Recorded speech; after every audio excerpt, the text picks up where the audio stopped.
37장부터 보시죠. 오늘 37장부터 나옵니다. 37장부터 보십시오. 우선 그거 보시기 전에 32장에 야곱이 야복강 나루에서 천사와 씨름하는 장면이 있습니다. 그것 한번 잠시 볼게요. 그래서 창세기 32장 22절부터 32절까지입니다. 그래서 창세기 32장 22절부터 32절까지 사건을 잠깐 볼게요. 이때부터 야곱이 이름이 이스라엘로 바뀝니다. 그래서 한번 읽어보죠.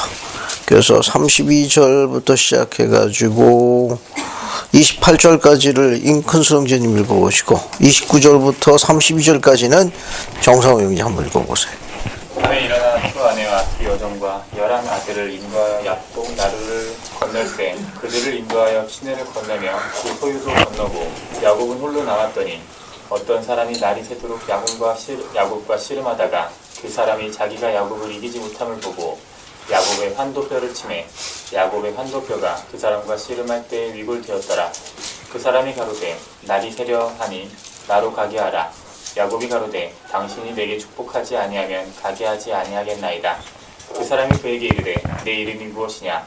그가 가로되 야곱이니이다. 그 사람이 가로되 내 이름을 다시는 야곱이라 부를 것이 아니요 이스라엘이라 부를 것이니 이는 내가 하나님과 사람으로 더불어 겨루어 이겼음이니라. 29절부터 32절까지. 야곱이 처에 이르되 당신의 이름을 알려주소서. 그 사람이 이르되 어찌하여 내 이름을 묻느냐 하고 거기서 야곱에게 축복한지라. 그러므로 야곱이 그 이름을 브니엘이라 하였으니 그가 이르기를 내가 하나님과 대면하여 보았으나 내 생명이 보존되었다 하미더라. 그가 브니엘을 지날 때 해가 돋았고 그의 허벅다리로 말미암아 절었더라. 그 사람이 야곱의 허벅지 관절에 있는 둔부의 힘줄을 쳤으므로 이스라엘 사람들이 지금까지 허벅지 관절에 있는 둔부의 힘줄을 먹지 아니하더라. 감사합니다.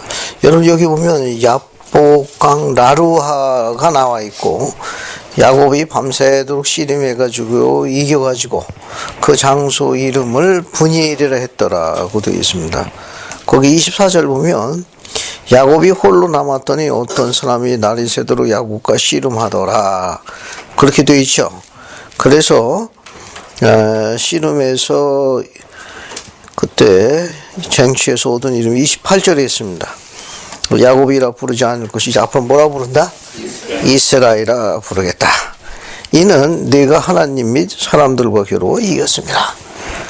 그리고 그 장소 이름을 30절에 뭐라고 불렀습니까? 야곱이 그곳 이름을 브니엘이라 하였더라. 그가 이르기를 내가 하나님과 대면하여 보았으나 내 생명이 보존되었다 하미더라. 하나님과 대면하여 보았던 곳 그 장소 이름을 브니엘이라. 브니엘은 하나님의 얼굴이라는 뜻을 갖고 있습니다. 그래서 여기 보시게 되면 여기가 야복강이에요. 여러분 지도를 보시게 되면 칠판 보세요. 칠판 보도 나옵니다. 이게 야복강이고 여기가 브니엘입니다. 여기서 야곱이 밤이 새도록 어떤 사람, 즉 주의 천사라고 알려진 사람과 밤이 새도록 씨름했습니다. 왜 씨름했죠? 왜 밤이 새도록 그 사람을 안 나눠줬습니까? 왜 놔주질 않았죠? 여기 야복강이거든요. 야복강 나루.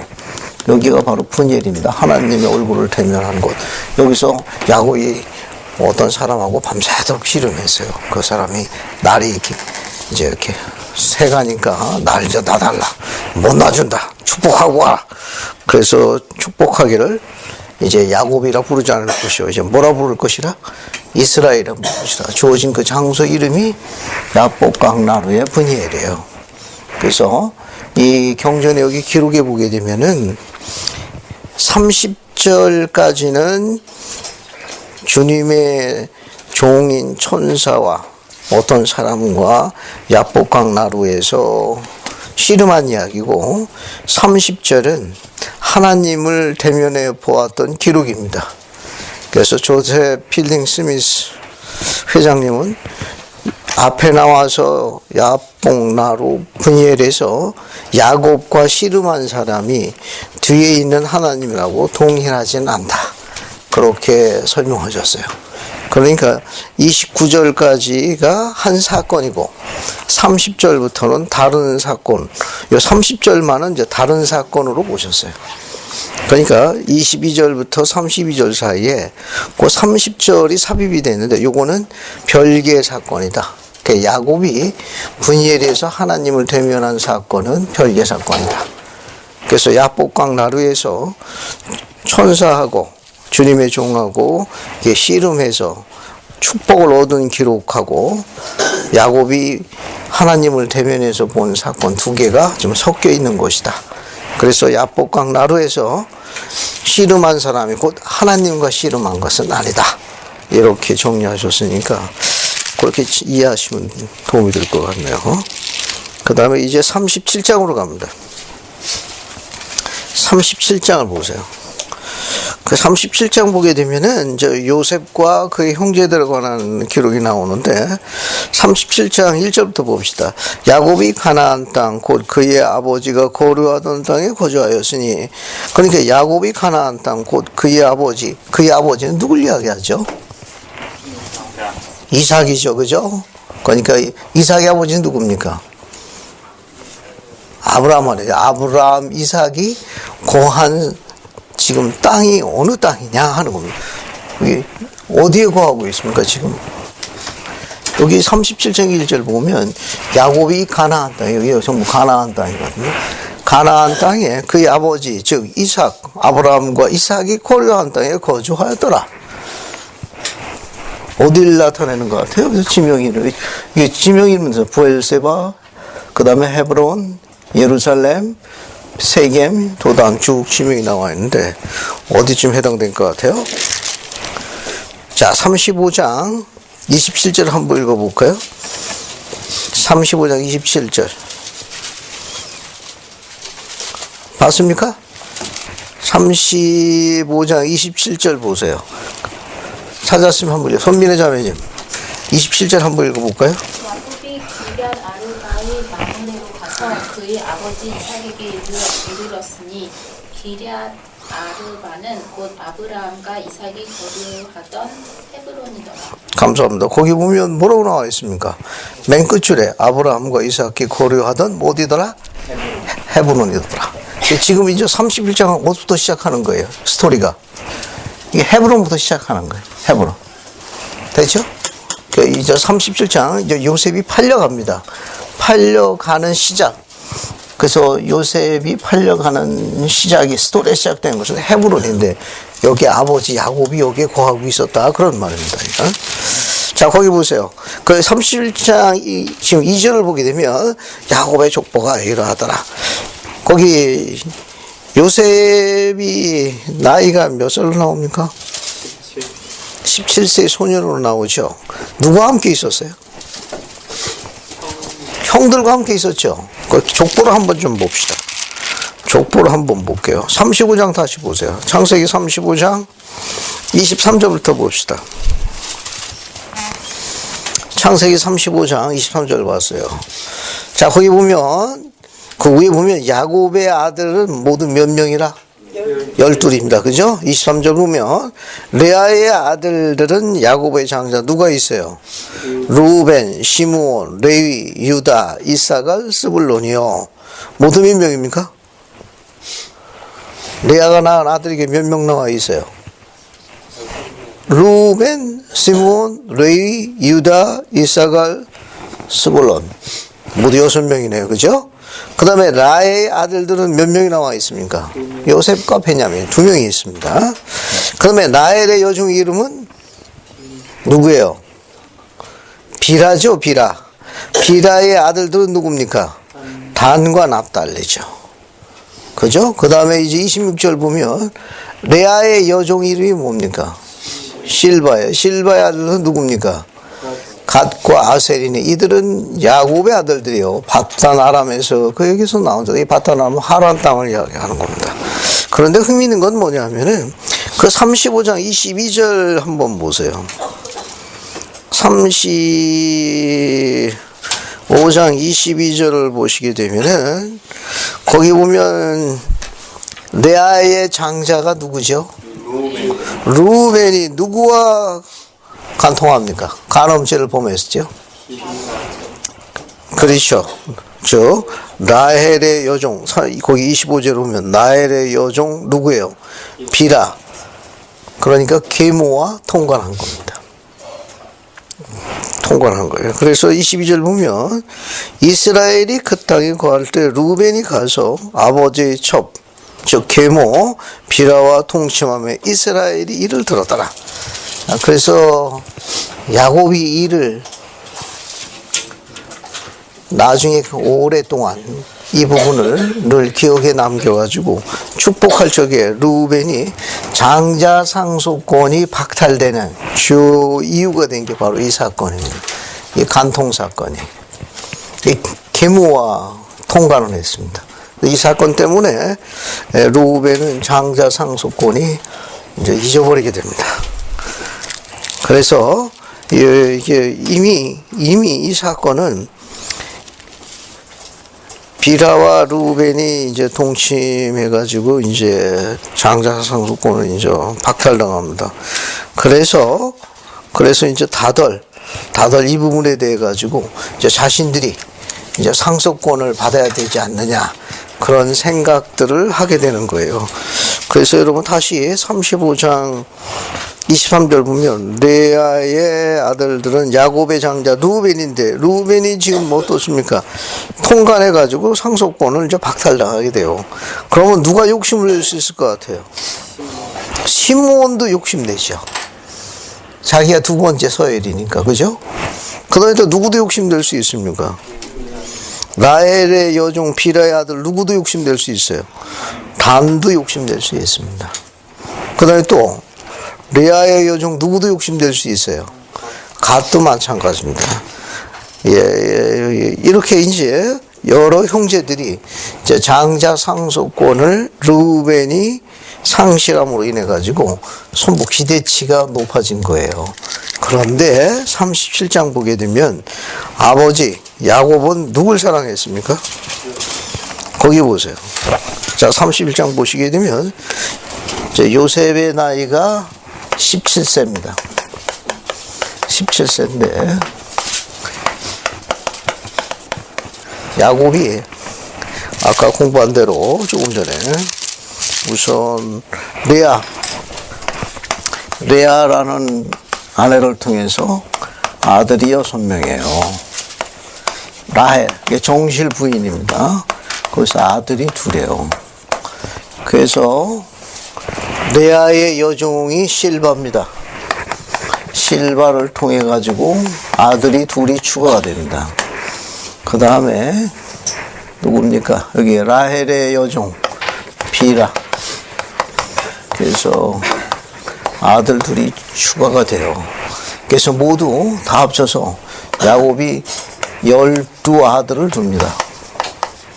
12아들을 둬요.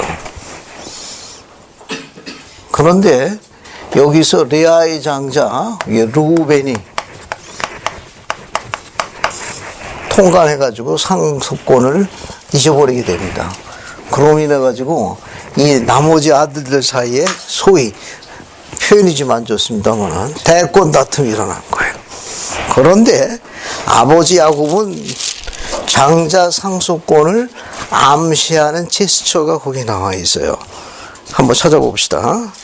그게 17살 때이래요. 요셉이 17세 소년이었는데, 자, 뒤에 보세요. 뒤에 보시게 되면, 3절 보게 되면, 요셉은 노년에 오던 아들로 이스라엘이 여러 아들보다 그를 더 사랑하여, 그 후에 어떤 걸 입혔습니까?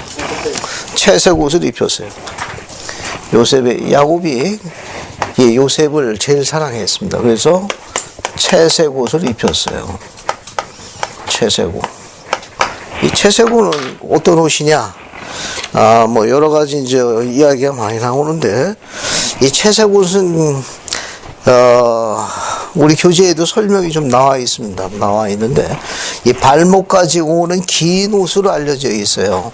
또 여러 천으로 연결되어 있어가지고 굉장히 곱고 화려한 옷으로 알려져 있습니다. 그래서 발목까지 왔는데 이게 아주 정장에서도 가장 정장 중에 하나가 속한다 합니다. 이것은 아주 특별한 애정의 표현, 사랑의 표시로 권능 있는 사람이 그를 사랑하고 있다는 특별한 표시를 할 때 이런 채색 옷을 입힌다고 그럽니다. 또 다른 의미로는 장자 상속권을 내정했다는 암시도 갖고 있다고 그래요. 경전학자들 조사에 하게 되면. 그러니까 여러 아들 가운데 17살짜리 요셉에게 아버지 야곱이 채색 옷을 입혔다는 것은 이미 루벤이 장자 상속권을 상실했기 때문에 정실부인입니다. 상속했기 때문에 다음 상속권을 누구한테 넘어가는 거예요? 당연히 라헬의 장자인 누구한테 넘어갑니까? 그게 요셉이에요. 라헬의 장자가 요셉입니다. 그래서 요셉에게 장자의 직분, 즉 장자 상속권을 넘겨주는 그 암시로 요셉에게 뭘 입혔어요? 채색 옷을 입혔습니다. 그 나머지 아들들 뭘 불러옵니까? 미움과 시기와 질투를 불러오는 거예요.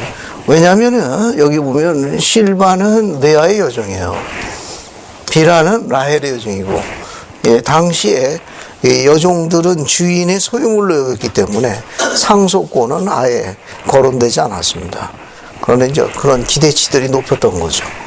그런데 요셉에게 채색 옷을 입힘을 인해 가지고 남은 다른 아들들이 전부 어떻게 되는 겁니까? 뭉치게 되는 거죠. 엉뚱하게 뭉쳐가지고 요셉을 어떻게 해버리게 돼요? 상속권에 대한 내정이 되어 있는 걸 실토해서 결국은 팔아버립니다. 그 내용이 쭉 나가는 얘기입니다.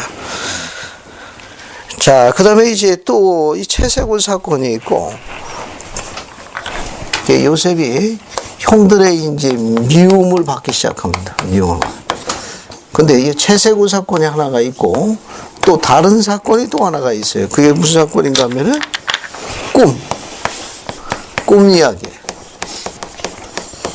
어떤 꿈을 꾸죠? 실제로 보면 어떤 꿈을 꿉니까? 거기 그 7절에 보면 곡식단 꿈이 있죠. 어때요? 그 꿈 얘기는 대략 어떻게 됩니까? 요셉의 단을 향해 가지고 형들의 단이 전부 뭐 하는 겁니까? 전부. 그죠? 절하는 그런 꿈 이야기를 합니다. 그 다음에 또 9절에 보면 이건 7절에 나오는 거고, 이건 지금 37장 7절이고, 37장 9절에 보면 또 어떤 꿈 얘기를 합니까? 뭐가 나옵니까? 해, 달, 그 다음에 11별이 몽땅 누구한테 절한다고 그랬어요? 요셉에게 절하는 꿈 이야기를 합니다. 그죠? 그래서 어떻게 됩니까? 11절 보게 되면 형들이 시기하되 아버지는 그 말을 간직해 두었더라. 여러 가지 이런 것이 복합적으로 작용돼 가지고 요셉이 아버지의 사랑을 한 번에 받았지만 역으로, 즉 형들의 모두 한 몸에 받은 겁니까? 미움도 한 몸에 받은 거예요. 사랑도 한 몸에 받았지만 미움도 한 몸에 받았습니다. 그 뒤에 보면은 아버지 야곱, 즉 이스라엘이 요셉에게 얼마나 신뢰했는지 그 중요한 사건이 12절부터 언급에 나옵니다. 지금 요셉은 아버지 야곱과 함께, 즉 이스라엘과 함께 지금 어디에 거주하고 있는 거예요? 지금 여기 헤브론입니다. 여기 헤브론에 거주하고 있는데, 이 12절 보게 되면은 양떼를 치러 형들이 지금 다 어디가 있습니까? 12절 보면 세겜이죠. 이 세겜이 지금 야곱과 요셉이 있는 곳은 헤브론인데, 형들이 지금 양떼를 치기 위해서 양떼를 데리고 지금 치고 있는 장소는 어디예요? 세겜입니다.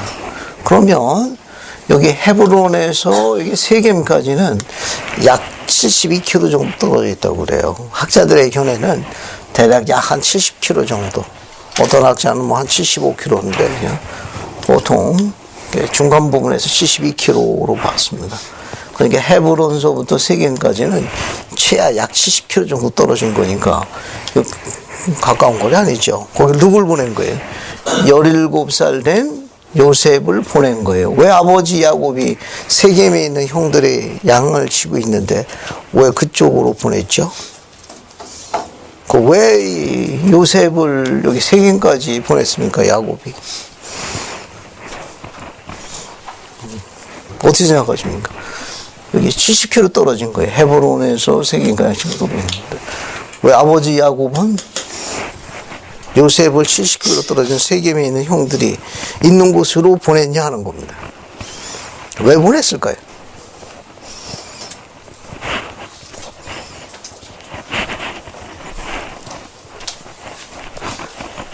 암시를 주는 기절이 37장 2절에도 있습니다. 맨 끝절에.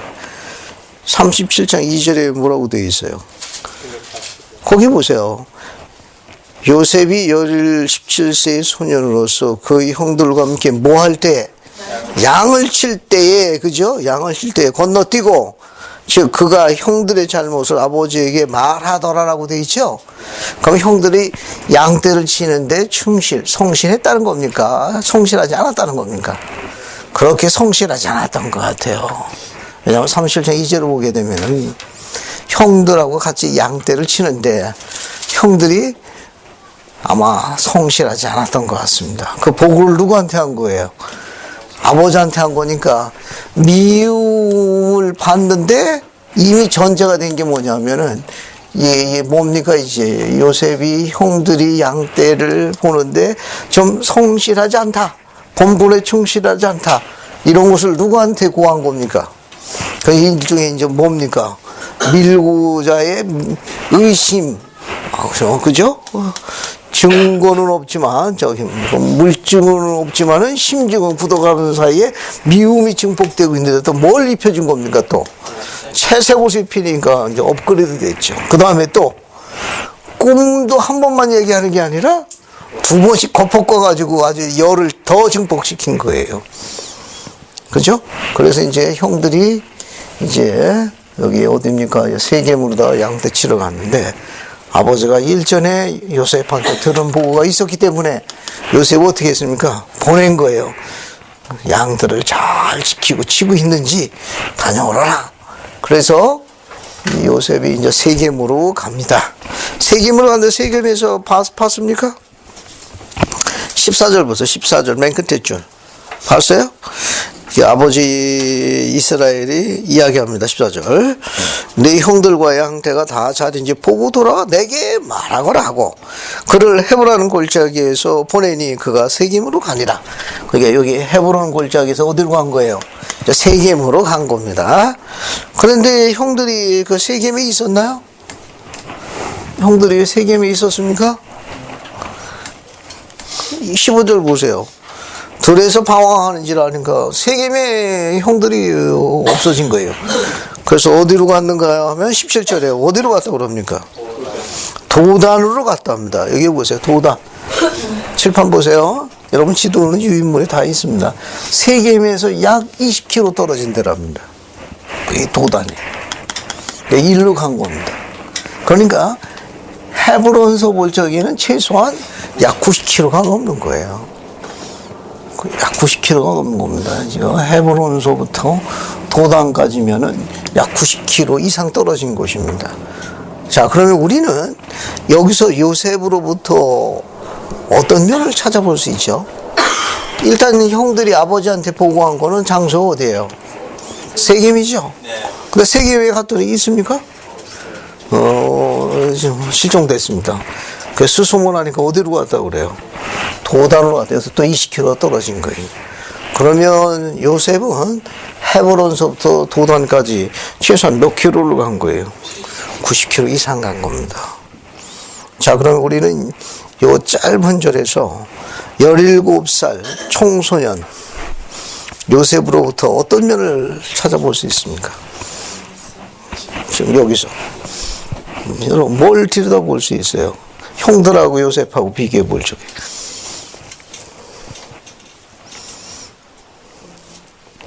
느끼시는 거 없습니까? 형들은 세겜에서 도단으로 갔고 요셉은 아버지로부터 세겜에 있는 형들과 양떼들을 잘 하고 있는지 잘 치고 있는지 안전한지 보고 돌아오라고 명했습니다. 잉커스리 형제 뭐 책임감이 있다는 거. 정상호 형 충실함. 손민의 자매님 뭐 느끼시는 거 없어요? 요셉으로부터. 여기 성실, 충실 다 실자 돌림인데. 응? 감사합니다. 자, 여기 오세요. 아버지가 가라고 보낸 지명지는 어디였어요? 세겜이. 내가 세겜에 가서, 그죠? 세겜에 가서 형들과 양떼들이 잘 있는지 안전한지 보고 돌아와 내게 보고하렴. 근데 세겜에 갔더니 있었나요? 세겜에 갔더니 형들과 양떼가 있었습니까? 자, 그럼 여러분 어떡하겠습니까? 돌아오겠습니까? 아니면 거기서 또 저 찾아보겠어요? 이 거리가 가까운 거리가 아니에요. 이미 헤브론서부터 세겜까지는 70km가 넘으니까 당시 이 여정을 17살짜리가 걸어서 여행을 했던 어쨌든 였다 한다는 건 만만치 않은 거리예요. 아마 저희까지 가서 고생 좀 했을 가능성이 높습니다. 갔더니 형들이 없네. 양떼도 없고. 자, 그러면 여러분 요셉의 입장에 있다. 아버지가 보고를 청한 건 세겜에 가서 형들과 양떼가 있는지 보고 내게 보고하라고 이야기했으니까 그냥 돌아가가지고 없는데요? 양떼도 없는데요? 아버지 말씀대로 세겜이 없는데 형들이 없어졌어요. 그렇게 보고할 수 있거든. 그랬더니 어떻게 했습니까? 수소문했더니 어디로 갔다고 그랬어요? 도단 가서 또 몇 킬로를 더 가야 됩니까? 20킬로를 더 가야 됐습니다. 그래서 우리는 여기서 뭘 볼 수가 있는가 하면 요셉이 지금 조금 전에 이야기한 대로 책임감이 얼마나 강한지, 그 책임감이 아버지의 명을 이루기 전까지는 돌아오지 않겠다는 그 책임감과 임무 수행에서 얼마나 성실했는지 볼 수 있는 한 단면입니다. 이거는. 자, 형들이 지금 뭐라고 그러겠습니까? 자, 19절 보세요. 그래서 18, 19절 보고 형들이 요셉이 오는 걸 보고 뭐라 했습니까? 18절에 어떻게 했어요? 요셉이 달려오는 걸 보고 죽이려고 했죠. 자, 형들이 요셉을 이름을 불렀습니까? 뭐라고 불렀습니까? 꿈꾸는 자니까 어때요? 요셉에 대해서 반응이 어떻다는 걸 나타내는 거죠. 지금 요셉이 오고 있어요. 알겠습니까? 지금 요셉이 오고 있는데 뭐라고 지금 이야기하고 있습니까? 형들이 지금 요셉이 오는 걸 보고 뭐라고 했어요? 우리 아우가 온다라고 했습니까? 아니면 누가 온다고 그랬어요? 꿈꾸는 자가 온다는 건 어때? 조하는 눈치입니까? 조롱하는 눈치입니까? 그 조롱하는 거. 저 윈스 왜 여기까지 또 왔냐? 그러면서 하는 거죠. 그 몽상가가 여기 또 오네. 빈정되는 거죠. 조롱하는 거. 그래서 요셉의 다른 닉네임이 뭐냐? 꿈꾸는 자입니다. 어느 분도 이렇게 비슷한 분이 또 있죠. 몰몬경에. 리하이도 꿈꾸는 자입니다. 그래서 일맥상통하죠. 그죠? 크게 되실 분들은 다 이렇게 닉네임이 하나씩 있습니다. 자, 이제 해치려고 했을 적에, 죽이려고 했을 적에, 거기 보시게 되면, 누가 말립니까? 루벤이 말리죠. 그리고 이것을 갖다가, 팔자고, 제안한 사람이 누구죠? 26절에 누가 나옵니까? 유다가 나오죠. 예. 다른 형제들은 죽이자고 했는데 루벤이 말렸습니다. 예. 루벤이 말렸어요. 그런데 이제 또 뭐라고 뒤에 보게 되면은 팔아버리자고 제안한 사람은 누구냐? 유다입니다. 유다가 팔자고 이야기를 해요. 그때 마침 여기 보세요. 지도. 여기 보면은 이 도단 이 건너편 여기가 길리앗입니다. 이 길리앗은 뭘로 유명하죠? 찬송가에도 가사가 나오는데 길리앗의 유, 향. 이 길앗 유향이 아주 최고품으로 알려지는 그런 명산지가 바로 길앗입니다. 이 길앗은 유향으로 아주 유명한데요. 여기 있는 사람들이 그런 걸 가지고 어디다 갖다 팔았는가 하면 여기 애굽에 갖다 팔았어요. 그래서 여기 길앗서부터 이쪽 요 노선을 따라 가지고 애굽으로 갔습니다. 유다의 제헌은 어떤 거였죠? 유다의 제헌은 어떤 거였습니까? 저 길앗에서 어떤 자들이 왔어요? 대상이 왔죠. 그 대상은 어느 족속입니까? 25절에 이스마엘 족속이죠. 그죠? 이스마엘 족속입니다. 이스마엘. 그래서 어디서 왔어요? 25절 보면 37절 25절에 어디서 지명 이름이 나옵니까? 길앗이 도단 맞은편 여기가 길앗이에요. 거기서 일단의 대상의 물을 만든 그 족속 사람들은 이스마엘 족속 사람들. 낙타에 뭘 싣고 왔죠? 향품, 그 다음에 유향, 그 다음에 몰약을 싣고 어디로 가는 겁니까? 애굽으로 내려갔어요. 그렇게 유향의 명산지가 길앗이다. 찬송가에도 나와 있습니다. 그래서 이제 팔아버리자고 그래가지고 27절 보게 되면 25절에도 한 무리의 이스라엘 사람들, 27절에도 누가 나옵니까? 이스마엘 사람들에게 팔자. 그죠? 자, 28절.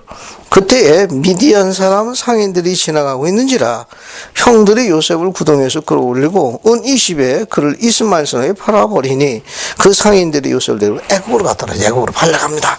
근데 재미있는 건 뭐냐면은 25절에도 한 무리를 무슨 사람에게 표현했어요? 거기 족속을 어떤 의미로 표시했죠?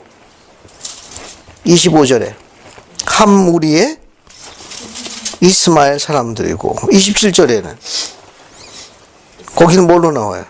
이스마엘 사람들이고 그런데 28절에는 미디안 사람이고 그리고 거기 밑에는 판 사람들은 누구예요?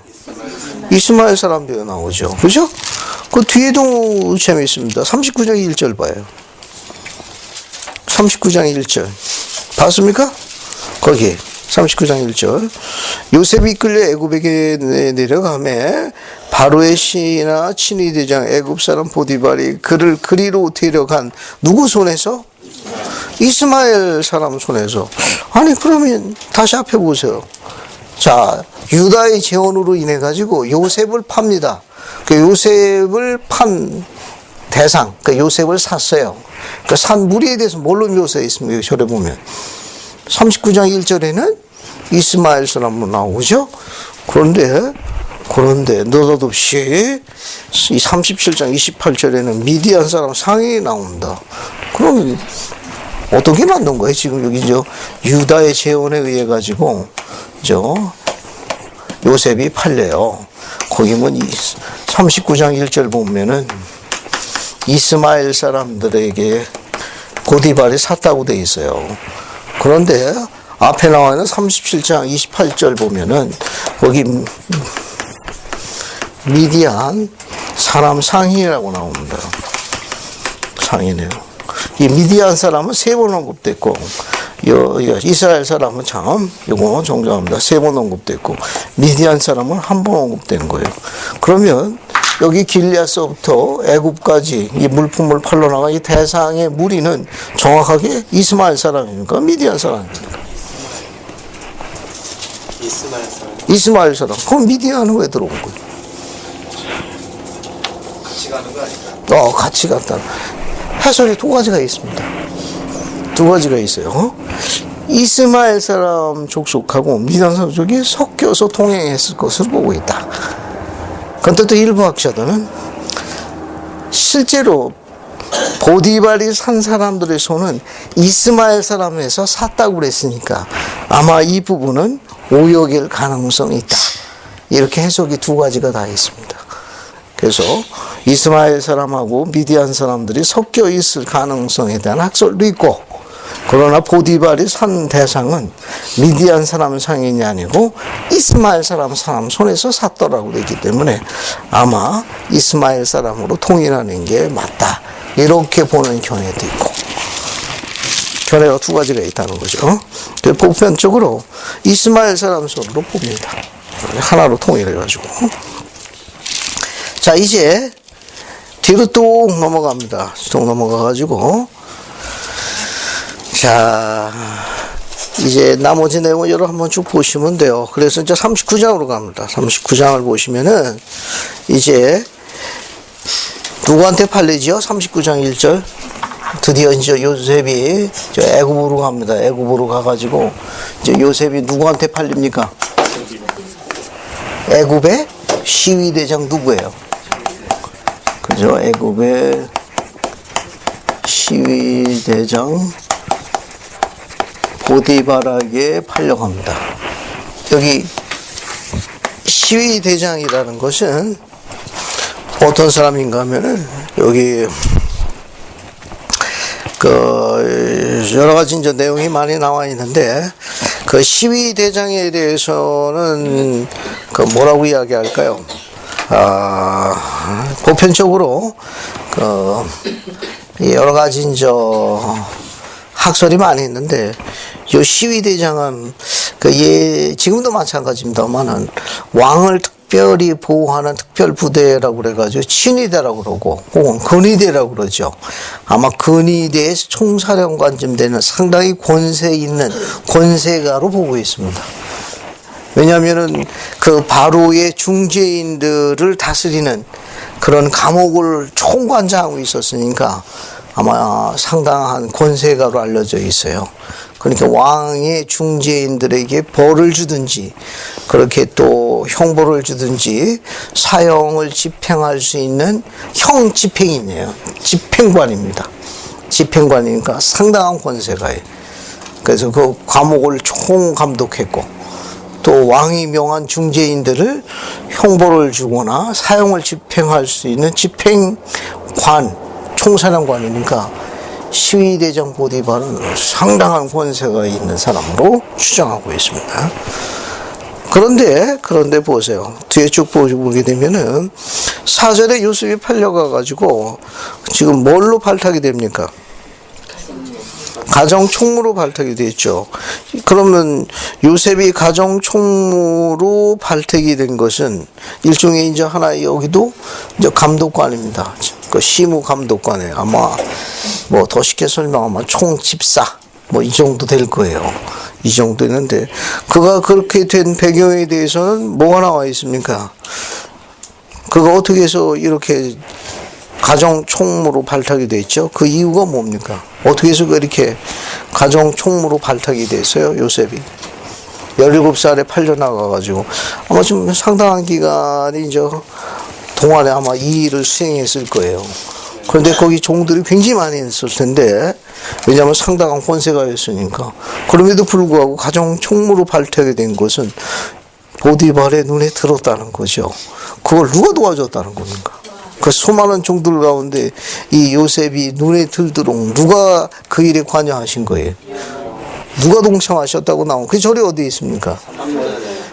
그죠? 그거 보시면은 거기 2절에 보면 그의 주인이 여호와께서 그와 함께 하심을 보며 또 여호와께서 그의 범사에 형통해 하심을 보았더라. 자, 결국 주님께서 보디발에게 어떤 영향력을 행사하신 거죠? 아니 지금 수많은 종들이 섞여 있을 거 아닙니까? 그 수많은 종들 가운데 어떻게 보디발 눈에 요셉이 들도록 주님이 관여하신 거예요? 어떻게 그 종들이 뭐 권세가 아닌 종이 하나도 없겠습니까? 근데 이 히브리 소년이 어떻게 보디발의 눈에 딱 들어갔어요? 여러분 지금 이거 갖고는 설명이 좀 잘 안 되는데 영화 한 편을 보면 더 쉬워요. 예를 들게 되면 혹시 비디오샵에서 볼 수 있으면 볼 수 있을 겁니다. 글래디에이터 같은 영화도 마찬가지. 거기 보면 그 글래디에이터 보시게 되면 거기 사령관이 포로로 잡혀가지고 이제 뭡니까 이제 거의 이제 종처럼 팔려가는 장면처럼 있는 그 매매 시장 가는 게 있거든요. 거기 보면 뭐 물건이에요, 물건. 그거는 뭐 이게 눈에 들어올 것도 없습니다. 그냥 뭐 완전히 뭐 그거는 사람도 아니고 물건이니까. 그런데 요셉도 마찬가지였을 거예요. 그런데 그 무리 가운데 눈에 들어왔거든요. 그건 누가 관여했느냐? 여호와께서 관여하신 겁니다. 그 말은 뭐냐면 요셉이 아까도 이야기했습니다만은 영성이 출중한 자라는 걸 나타내는 거예요. 그러니까 영적인 능력이 뛰어난 자였습니다. 그래서 주님께서 축복하신 거예요. 이것은 우리 젊은이들이 세상에 머물러 있을 적에 세상 것하고 하나님의 것이 두 개가 충돌을 일으킵니다. 그 순간의 선택에 하나님의 것을 선택하는 그 능력이 필요해요. 그 능력은 우리가 소위 용기라고 그러는데 그 용기는 하나님의 영과 밀접한 관련이 있습니다. 그가 그것을 선택해서 의로움과 순종에 따른 합당성에 대한 의로움을 증거하게 되면 고대역이 경전해 보게 되면은 이 총사령관, 시위대장, 오늘날 이야기하면 CEO입니다. CEO의 눈을 열었습니다. 수많은 부하 직원 가운데 눈에 들어오도록 축복했습니다. 즉 주님께서 보디발의 마음을 부드럽게 하시고 눈을 열게 해서 그에게 하나님의 영을 지닌 사람을 알아보도록 축복했다는 기록을 설명할 수 있습니다. 이거 굉장히 의미심장한 기록이에요. 이거는요. 자, 그래서 5절 보게 되면 어떻게 되어 있냐 한번 봅시다. 5절을 자매님 5절 6절 한번 읽어봐요. 그가 요셉에게 자기의 집과 그의 모든 소유물을 주관하게 한 때부터 여호와께서 요셉을 위하여 그 애굽 사람의 집에 복을 내리심으로 여호와의 복이 그 집과 밭에 있는 모든 소유에 미친지라. 주인이 그의 소유를 다 요셉의 손에 위탁하고 자기가 먹는 음식 외에는 간섭하지 아니하였더라. 요셉은 용모가 빼어나고 아름다웠더라. 감사합니다. 자, 거기 5절에 보게 되면은 시위대장 보디발은 자기 집안의 대소사를 요셉에게 맡긴 다음부터는 어떻게 했어요? 일제 어떻게 했습니까? 이건 그 전부 다 넘겨주고 난 다음부터는 어떻게 했어요? 주인이 그것을 일일이 전부 다 들여다봤습니까? 일일이 다 감사하지 않았다는 거예요. 이 부분은 요셉이 임무를 수행하는데 얼마나 정직하고 신뢰를 얻었는가 알 수 있습니다. 그래서 후기 성도들은 일단 세상에서 일을 하게 되면 누구로 해서도 충성을 다해야 합니까? CEO에게 뭘 가져다 줄 수 있도록 이익을 가져다 줄 수 있도록 충실해야 합니다. 그러니까 CEO를 속이거나 그렇게 하는 것은 후기 성도의 직업관이 아닙니다. 고대 경전의 기록에 보면 요셉은 자기 주인 집에 복을 내리도록 열심히 일한 사람입니다. 후기 성도들은 직장에 일할 경우에 CEO에게 이익을 가져다 줄 수 있도록 충성을 다해야 합니다. 시간이나 모든 관리 부분에 있어서 그렇게 충실할 필요성이 있어요. 그래서 5절 보게 되면 보디발이 이 자기 종, 자기의 충실한 종을 먹을 거와 입을 거와 쓸 거와 이런 처소를 허락하는 걸 보고 크게 이뻐하시고 보디발을 축복하셨습니다. 그래서 거기 5절 보면 여호와께서 요셉을 하여 그 애굽 사람 집에 복을 내리심으로 여호와의 복이 그의 집과 밭에 있는 모든 소유에 미치더라. 예, 복의 복을 더하셨습니다. 복의 복을 더하셨어요. 이런 거 보면은 이게 재미있는 여러 가지 이제 걸 유추하게 되는데 아까 보면 그 여기 요셉이 몇 살짜리예요? 17살짜리입니다. 17살짜리가 지금 이제 시위대장 보디발에게 이제 종으로 팔려간 거예요. 종으로 팔려갔습니다. 그래도 어떻습니까? 여기 기록에 보게 되면 환경이 지금 어떻게 변한 거예요? 여기 보면 여기는 어땠습니까? 여기 종으로 팔려가기 전에는 어때요? 채색 옷을 입은 사랑받는 아주 아들 중에 하나였어요. 어쩌면 가장 사랑받았죠. 가장 받는 여기 장자 상속권에 대한 것이 내정되어 있는 아주 그냥 모릅니까? 그런 탄탄한 위치에서 하루아침에 뭘로 바뀐 거예요? 상속권을 지니고 있는 족장에 대한 차세대 리더가 지금 뭘로 바뀌었습니까? 하루아침에 종으로 바뀌었어요. 말이 종이지. 말이 종이지. 바꿨으면 뭐예요? 노예로 전락한 거예요. 그냥 문자 그대로 하루아침에. 그것도 누구들에 의해서. 그것도 누구에 의해 가지고 이렇게 하루아침에 이렇게 그냥 전락해버렸습니까? 그렇죠. 가족들이.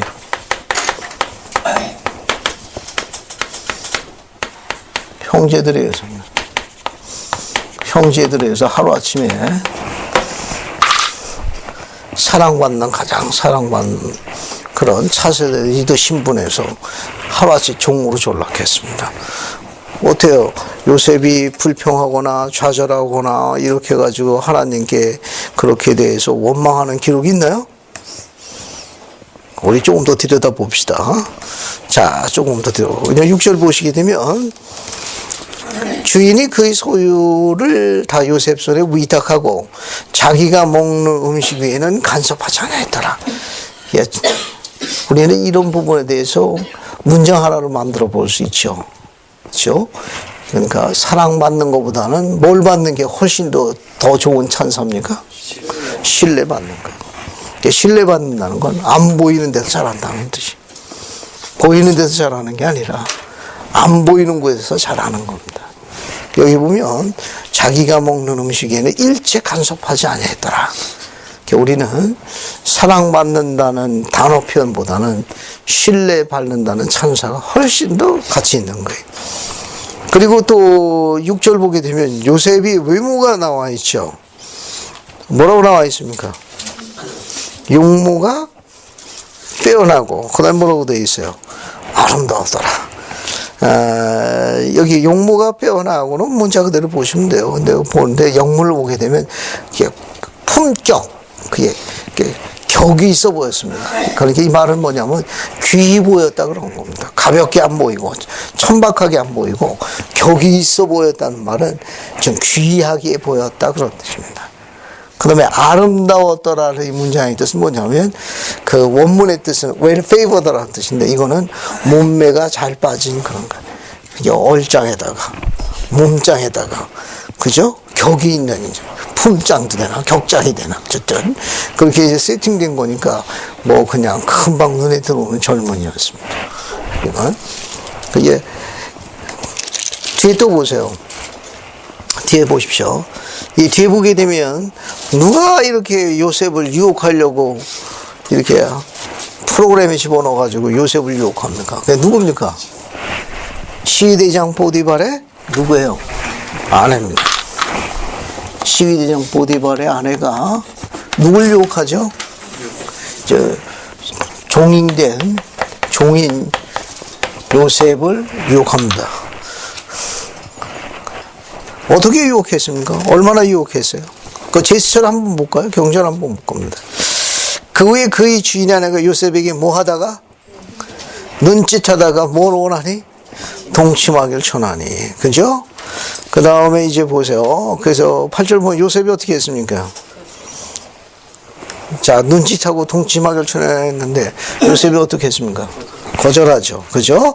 그래서 8절 보세요. 8절. 이 집에는 나보다 큰 이가 없으며 주인이 아무것도 내게 금하지 아니하였어도 금한 것은 오직 당신뿐이라. 당신은 그의 아내 됨이 이르라.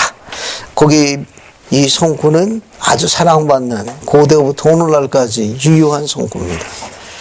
그런즉 내가 어찌 이 큰 악을 행하여 하나님께 죄를 지으리까 등지하리까. 이건 고대부터 지금까지 성구 중에 성구 암송에서 아주 유명한 사랑받는 성구입니다. 그런즉 내가 어찌 이 큰 악을 행하여 하나님께 죄를 지으리까. 그래도 여인이 어땠습니까? 10절 보면 포기했나요? 어땠습니까? 여인이 상당히 의지가 있죠. 10절에 뭐라고 되어 있습니까? 여인이 날마다 요셉에게 청하였으나 요셉이 듣지 아니하고 동침도 아니할 뿐더러 함께 아예 있지도 아니하더라. 네, 요셉의 의로움에 대한 것을 볼 수 있습니다. 자, 여기 9절에 내가 어찌 이 큰 악을 행하여 하나님께 득죄하리게 되어 있는데 우리 그 손구를 하나 연결해 보죠. 손구 모사야서 2장 17절 한번 봅시다. 베냐민이 가르친 건데 함께 같이 보죠. 모사야서 2장 17절 보죠. 그래서 한번 읽어보겠습니다. 소영 경자매님 모사야서 2장 17절 한번 읽어보세요. 그리고 보라 내가 이러한 것을 너희에게 이야기하면 너희로 진실을 배우게 하려 하니 너희가 너희 이웃을 섬길 때 너희는 다만 너희 하나님을 섬기고 있는 것임을 너희로 배우게 하려 함이니라. 감사합니다. 여러분 거기 보면 내가 이러한 것을 너희에게 이야기하면 너희로 지혜를 배우게 하려 함이니 너희가 너희 이웃을 섬길 때 너희는 다만 너희 하나님을 섬기고 있는 것임을 너희에게 배우게 하려 함이라. 그러니까 이 요셉이 보디발의 아내가 유혹할 때 한 말, 그죠? 그 말은 뭐냐면 내가 어찌 이 큰 악을 행하여 하나님께 죄를 지으니까. 그러니까 우리가 이웃에게 죄를 짓는 건 베냐민 왕의 가르침에 따라서 누구한테 죄를 짓는 것 같다고 설명하고 있습니까? 하나님께 죄를 짓는 것과 같다. 이렇게 아주 강한 그의 간증과 의지와 도덕적 용기를 증거하고 있는 장면입니다. 자, 그런데 11절서부터 23절까지 한번 보겠습니다. 그것도 내용이 아주 재미있습니다. 이것도 한번 읽어볼게요. 그래서 지금 10절부터 14절까지 한번 읽어보겠습니다. 진소미 자매님 10절부터 14절까지 한번 먼저 읽어봐요. 유인이 날마다 요셉에게 청하였으나 요셉이 듣지 아니하여 동침하지 아니할 뿐더러 함께 있지도 아니하리라. 그럴 때 요셉이 그의 일을 하러 그 집에 들어갔더니 그 집 사람들은 하나도 거기 없었더라. 그 여인이 그의 옷을 잡고 이르되 나와 동침하자. 그러나 요셉이 자기의 옷을 그 여인의 손에 버려두고 밖으로 나가매 그 여인이 요셉이 그의 옷을 자기 손에 버려두고 도망하여 나가고 보고 그 여인의 집 사람들을 불러서 그들에게 이르되 보라 주인이 히브리 사람을 우리에게 데려다가 우리를 희롱하게 하는도다. 그가 나와 동침하고자 내게 들어오므로 내가 크게 소리 질렀더니. 감사합니다. 소유경 자매가 15절부터 19절까지 한번 더 읽어봐요. 15절부터 19절까지 소자매가 한번 15절부터 19절까지. 그가 나의 소리질러 부름을 듣고 그의 옷을 내게 버려두고 도망하여 나갔느니라 하고 그의 옷을 곁에 두고 자기 주인이 집으로 돌아오기를 기다려 이 말로 그에게 말하여 이르되 당신이 우리에게 데려온 히브리 종이 나를 희롱하려고 내게 들어왔으므로 내가 소리질러 불렀더니 그가 그의 옷을 내게 버려두고 밖으로 도망하여 나갔나이다. 그의 주인이 자기 아내가 자기에게 이르기를 당신의 종이 내게 이같이 행하였다 하는 말을 듣고 심히 노하니라. 감사합니다. 우선 거기까지 먼저 볼게요. 그래도 어느 날 요셉이 자기 일을 심호하러 집에 들어갔더니 집에 사람이 있었나요? 사람이 한 사람도 없는데 누구는 있었습니까? 그 여자, 그죠? 재밌잖아요. 12절에 누가 남아있어요? 그 여자가 집에 있었습니다. 그죠? 자, 그 다음에 어떻게 됐습니까? 그 여인이 어떻게 했어요? 12절에 그 여인이 어떻게 했습니까? 요셉의 옷을 잡고 어떻게 했어요? 동침하자. 그죠? 자, 그런데 요셉이 영원한 결혼의 신성한 거룩한 성약을 잘 이해하고 있다는 걸 나타내는 그 성구가 어디 있습니까? 지금 보디발의 아내가 집에 아무도 없어요. 그래서 요셉이 일하러 들어온 걸 보고 아무도 없는 걸 알고 그래서 요셉의 옷을 붙잡고 지금 끌고 있는 장면입니다. 요셉이 영원한 결혼의 거룩한 성약을 아주 정확하게 잘 이해하고 잘 훈련된 전문이라는 걸 나타내는 성구의 어기가 어디 있어요? 한번 찾아보세요. 그 12절에서 요셉이 자기의 옷을 어떻게 했습니까? 그 여인 손에 버려두고 밖으로 나가더라. 그것은 요셉이 영원한 결혼이라는 신성한 성약을 잘 훈련받은 잘 무장된 그런 아주 영적으로나 세상적으로 잘 준비된 그러한 젊은이라는 걸 시사하는 겁니다. 그래서 그런 유혹이 왔을 적에 그는 그 제안에 대해서 한번 검토해 보겠다. 한번 생각해보겠다. 이게 아니라 어떻게 했습니까? 단호하게 그 부분을 저항했습니다. 자, 그 뒤에 보게 되면은 요셉이 옷을 맡겨두고 뛰쳐나가자 이 보디발의 아내가 어떻게 했습니까? 어떻게 했죠? 그 뒤에 그 뒷절에 보게 되면 어떻게 했어요? 자기 주인 보디발에게 사건을 어떻게 합니까? 거꾸로 이야기하죠. 그래서 19절 보면 그의 주인이 자기 아내가 자기에게 이르기를 당신의 종이 내게 이같이 행했던 말을 듣고 뭐 했습니까? 심히 노하였던지라. 우리 뒤에 있는 성구를 좀 더 읽어보기로 하죠. 전부의 자매님, 거기 20절부터 23절까지 한번 읽어봐요.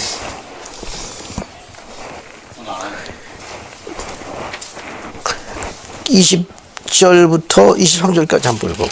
39장. 20절부터 23절까지. 이에 요셉의 주인이 그를 잡아 옥에 가두니 그 옥은 왕의 죄수를 가두는 곳이었더라.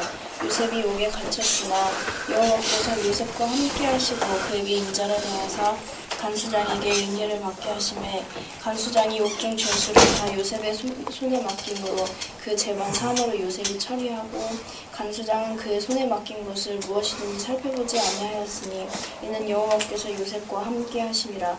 여호와께서 그를 범사에 형통하게 하셨다. 감사합니다. 그 여러분 지금 읽은 성구 내용에서 한번 몇 가지 들여다볼 수가 있는데 칠판 보세요. 다시 이 시위대장 보디발의 그 신분의 위치가 아까 설명했습니다만 왕의 중재인들을 법을 집행하는, 즉 형을 집행하는 집행관의 가장 우두머리된 총상으로 권세가라고 이야기했어요. 만약에 자기 집에 있는 종이, 그것도 노예가 자기 아내를 겁탈하려고 했다는 증거물로 옷을 내밀게 되면 그 종을, 그 노예를 어떻게 처리해야 됩니까? 네? 어떻게 처리해야 되죠? 그렇습니다. 아마 죽였을 거예요. 그런데 지금 읽은 20절부터 보게 되면 20절에 보면 어떻게 되어 있습니까? 요셉의 주인이 그를 잡아 옥에 가두었는데 그 옥은 왕의 치수를 가두는 곳이었더라. 요셉이 옥에 갇혔으나 죽였습니까? 왜 안 죽였다고 생각해? 이거 죽여도 되는데. 이건 1급 죄수입니다. 대감마님을 겁탈하려고 했다 했으니 이건 정말 말할 수도 없는 거예요. 이제 삼족을 노라든지 아마 고대 우리 조선시대 능지처창에 해당되는 건데 지금 어때요? 시대적 보디발은 요셉에게 대한 그런 증거물을 지금 받은 거예요. 자기 아내로부터. 그죠? 그러면 당연히 죽였을 터인데 왜 안 죽였습니까? 그렇죠. 저쪽에 대한 행실에 대해서 신뢰도가 아마 낮을 가능성이 굉장히 높습니다. 아마 보디발은 자신의 아내의 말을 신뢰하지 않고 누구 말을 더 신뢰했다고 볼 수 있어요. 오히려 요셉을 더 신뢰했다고 볼 수 있어요. 왜냐하면 그가 일하는 모든 부분에 대해서 보디발이 너무 잘 알기 때문에 어쩌면은 시위대장 보디발은 자기 아내의 말보다는 요셉의 말을 더 신뢰했던 것 같습니다. 따라서 우리는 여기에서 어느 분이 또 동참하신 걸 알 수 있죠?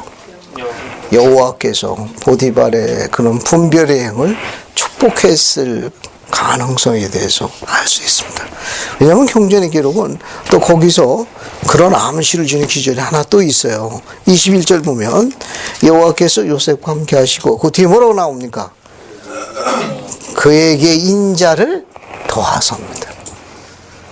그러니까 이 부분에서 우리가 주목해볼 흥미로운 건 뭐냐면은 세상적인 생각으로 하면은 시위대장 보디발의 아내와 어떻게 하는 겁니까? 공유하는 거죠.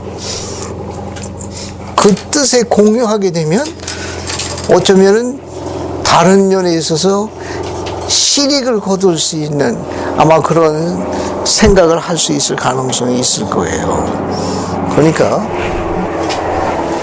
시위대장 보디발의 아내하고 만약에 결탁했더라면은 그런 여러 가지 많은 부분에 대해 가지고 아마 실익을 취하는 그런 세상적인 생각을 할 수 있었을 겁니다. 근데 그게 더 쉽게 설명하면 뭐 앞으로 더 그냥 그 부분에 대해서 더 탄탄대로 좀 나갈 수 있을지도 모르겠어요. 그런데 지금 요셉은 어떻게 했습니까? 오히려 그것을 거절함으로 인해 가지고 그나마 현재 가지고 있는 뭡니까? 관리자의 직분 아니에요. 관리자의 지위도 지금 어떻게 됐습니까? 잊어버린 거죠. 또 뭐도 잊어버립니까, 이게? 그나마 자기가 가정 총무로서 가지고 있는 자신의 영역에 대한 지금 자유도 어떻게 된 겁니까? 이게 두 개 다 전부 다 박탈당한 거예요. 박탈당했습니다. 그래서 오히려 상황이 어떻게 됩니까? 여기 사랑받는 아들의 위치에서 뭘로 전락했어요? 종으로 전락했다가 또 이번 사건이라고 또 뭘로 또 전락합니까? 이제는 감옥에 갇혔으니까 죄수로 전락합니다. 죄수. 그죠? 요셉의 케이스 보면 내정받는 사랑받는 장자 직분에 상속돼야 할 그런 탄탄한 보장된 미래를 앞둔 이 잘나가는 청년이 하루아침에 뭘로 바뀌었어요? 종으로 바뀌었습니다. 열심히 됐습니다. 주인의 눈에 들었어요. 그런데 주인의 안에 이와 같은 유혹에 의해 가지고 의로움을 증거했는데 계명을 지킨 거에 대한 보상이 뭐였습니까? 이제 관리자의 직분을 잊어버렸습니다. 또 자신이 갖고 있는 직분에 대한 제한된 부분이지만 그래서 자유로움 그것도 어떻게 했습니까? 박탈당하고 이제 역으로 뭘로 내려앉았습니까? 이제 상황이 죄수로 내려갔습니다. 지금 구약의 이제 요셉의 경우는 죄수 내려갔습니다. 이것만 해도 다행이죠. 왜? 죽여도 되니까. 오히려 죽여도 되거든요. 죽여도 되지만 어떻습니까? 죄수지만 또 감옥에 가서 또 뭐 해요? 거기 가가지고 또 뭐 합니까? 예? 거기 보면 어때요? 그 간수장이 어떻게 또 요셉에게 다 맡기죠. 그죠? 요셉에게 다 맡겨가지고 그 요셉이 감옥에서도 이제 쉽게 설명하게 되면 거기서 감옥에서 이제 반장로로 다 합니다. 여기서도 또 다 하게 돼요. 자, 우리가 또 여기서 배울 수 있는 건 뭐냐면은 요셉의 경우를 통해 가지고 지금 상황이 점점 어떻게 됐습니까? 최악으로 디딛고 있죠. 사랑받는 아들의 입장에서 종에서 지금 어디까지 간 겁니까? 어디까지 간 거예요? 죄수까지 간 거예요. 그죠? 만약에 우리가 이 부분을 갖다가 이제 그래프로 그려보게 되면 이제 사랑받는 아들에서 종에서 이제 뭘로 간 겁니까? 죄수로 간 거예요. 여기는 사랑받는 아들에서 다운된 거는 뭘로? 종으로 다운됐죠. 그래도 이 종으로서 그나마 이제 허락되어지는 그래도 이 부분만큼의 자유는 있었는데 지금 이제 뭘로 또 다운돼 버렸어요? 죄수입니다. 죄수인데 이 죄수 어때요? 완전히 감옥에 갇혀버린 거예요.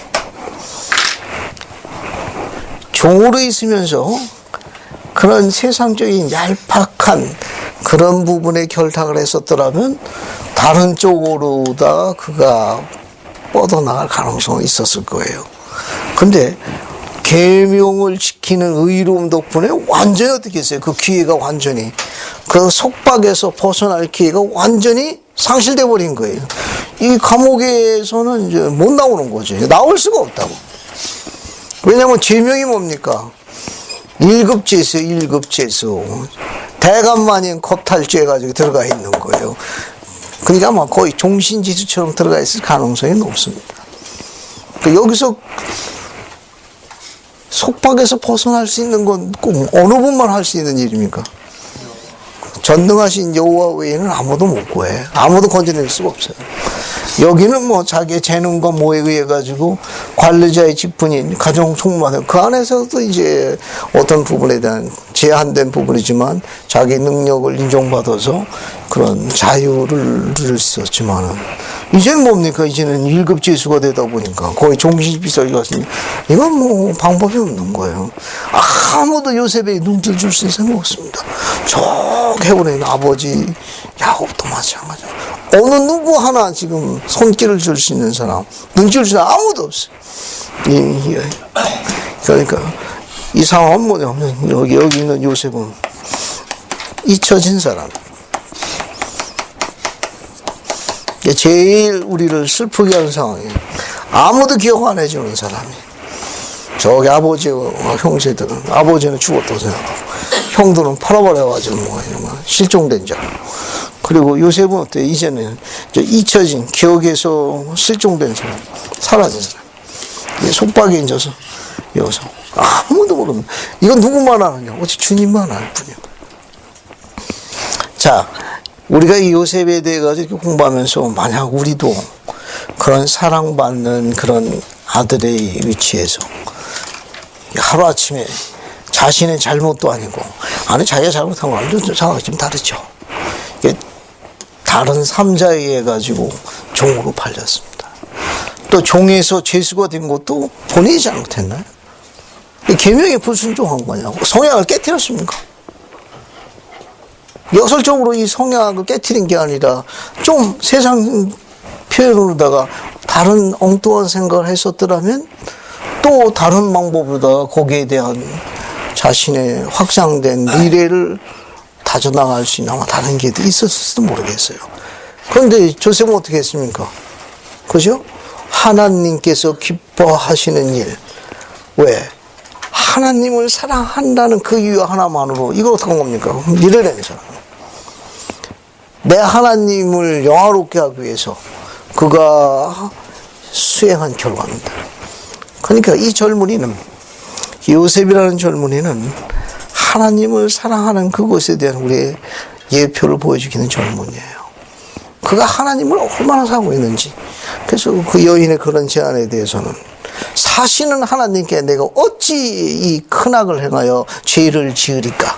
내가 어찌 내 하나님을 부끄럽게 하리까? 이 집안에는 당신하고 나하고 둘뿐이 없지만 하늘과 땅이 알고 내 하나님이 알고 있거늘 내 하나님께서 허락한 이스라엘 딸 외에는 결코 내가 만지거나 허락하거나 하지 아니하노라는 가르침을 잘 기억하고 있던 젊은이에요. 그래서 밀어냈습니다. 그래서 그 여자가 얼마나 의지가 강해도 됐습니까? 옷을 뺐을 정도니까 아주 뭐 대단한 여자입니다, 여자. 그러니까 어떻게 했습니까? 이제 죽여야 되겠다고 생각한 거니까 자기 남편 보디마르에게 이제 요구했겠죠. 하지만 보디마르는 어떻게 했습니까? 죽이지 않았어요. 감옥으로 보냈습니다. 그러니까 이 부분에서 요셉이 가지고 있는 소망은 어떻게 됐을까요? 요셉의 소망이 어떻게 됐을 것 같습니까? 이렇게 감옥에 갇혔을 때 그의 소망이 어떻게 됐을 것 같습니까? 한번 상상해 보세요. 이제 완전히 바닥까지 간 거죠. 아무도 기억해 주지 않는 잊혀진 사람입니다. 그래도 어떻게 했어요? 요셉이 여기까지 하나님께 불평하고 원망하고 차라리 저를 확 죽이시옵소서. 뭐 이렇게 등등등 뭐 이렇게 내가 이게 사는 겁니까? 이게 중국어도 못한다 뭐 이렇게 할 수 있는데 요셉에 대해서 배울 수 있는 게 많습니다. 요셉은 여기서도 소망을 잃지 않았다는 걸 설명하고 있어요. 그 감옥에 여호와께서 요셉을 위해서 한 중요한 일이 하나 있습니다. 거기 21절 보세요. 21절 보면은 39절 21절입니다. 여호와께서 요셉과 함께 하시고 그에게 인자를 더하사 간수장에게 은혜를 받게 하시매 간수장의 마음을 부드럽게 하셨습니다. 그래서 23장 간수장은 그의 손에 맡긴 것은 무엇이든지 살펴보지 아니하였으니 이는 여호와께서 요셉과 함께 하심이라. 여호와께서 그를 범사에 형통하게 하셨더라. 결국 세상적인 것을 잃었어요. 여기서 보면 이와 같은 세상적인 것은 잃었으나 오히려 죄수된 입장의 요셉은 영적인 면에서 볼 적에는 훨씬 더 큰 자가 됐습니다. 오히려 세상적으로는 다 잃었으나 영적인 면에서 볼 적에는 세상적인 건 다 잃었어요. 죄수니까 뭐 말할 것도 없고 눈길도 없고 아무것도. 그렇다고 대감마님을 겁탈하려다가 불바람 미친 미수죄 그 이력서에도 못 올리잖아요. 그죠? 그 요셉은 영적인 면에서 볼 적에는 주 앞에 큰 자가 됐습니다. 주 앞에 힘이 큰 자로 그의 지위가 확고히 됩니다. 예. 주 앞에 큰 자. 주 앞에 힘이 큰 자로서 이건 주 사랑하는 자. 주 사랑하는 자의 예표가 됩니다. 예표가 돼요. 예표가 됩니다. 그래서 이것을 이래 가지고 하나님의 신뢰에 대한 보상을 받습니다. 보상을 받아요. 그래서 주를 섬기는 자를 주께서 어떻게 사랑하시는지를 증거하십니다. 증거하시는지를 보여주십니다. 그 중에 샘플이 뭐냐 하면은, 주를 영화롭게 하는 자를,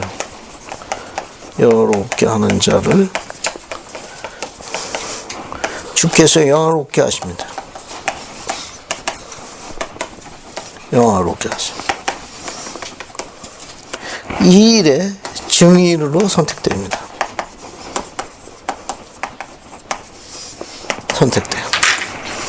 이게 어디에서 그렇게 되느냐? 이 죄수 인생의 밑바닥에 갔을 때 이루어지냐? 이게 더 이상 할 때도 없고, 더 이상 하는 건 죽는 거니까. 가면 죽는 거예요. 그러니까 손만 붙어 있지.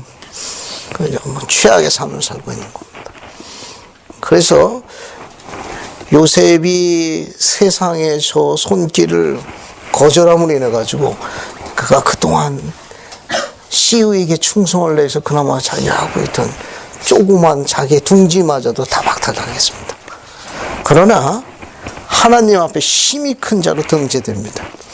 주 앞에 힘이 큰 자, 또 주를 사랑하는 자의 예표가 돼요.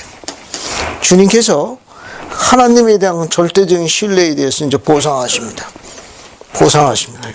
그래서 주님을 섬긴 자를 그분께서 어떻게 사랑하셔서 이끄시는지를 이제 이제 내려갔으니까 이제 남은 건 뭐예요? 그렇죠.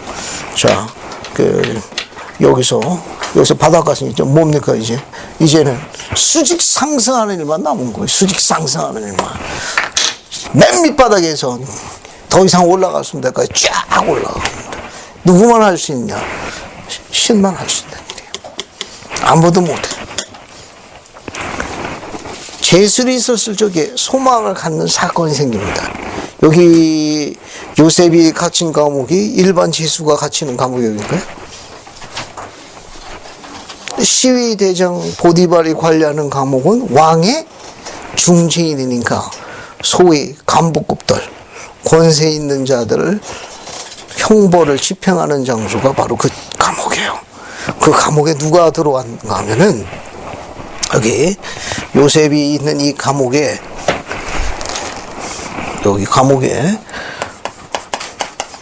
떡을 관리하는 관원하고 술을 관리하는 관원 둘이 들어옵니다.